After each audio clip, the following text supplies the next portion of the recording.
Assalamu alaikum, this is me Iqra Imtiaz, and today I am here to speak on a topic that is drug a poison killer. First of all, let me clear what drug is basically. Everything which makes a person addicted of it is called drugs. Drugs can be used for two reasons, particularly for treatment or for addiction.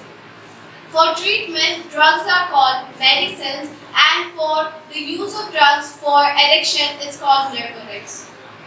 There are many types of drugs, but the most used drugs are heroin, cocaine, opium, cigarette, heroin, tobacco, cigarette, and the rest. Drug is not a curse just for the economy of any country, but also for the physical and mental health of a person. You guys have seen that the person who uses drugs is absent mentally because his neurons are dead. Yes, now you guys got the right thing.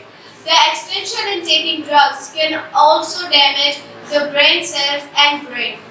Not only this, but the use of drugs is also harmful for most of the organs of a living body.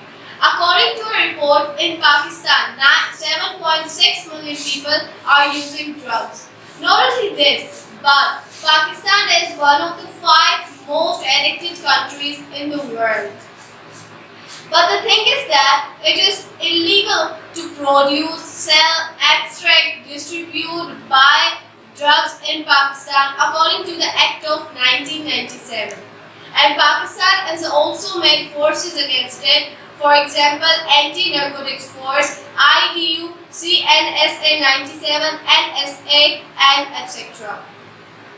In conclusion, I just want to suggest that it is not only the duty of the forces to control it, but we, common people, also have the duty to stop it by noticing the areas where more drug addicts are found and by informing the authorities about these hotspots. Thanks.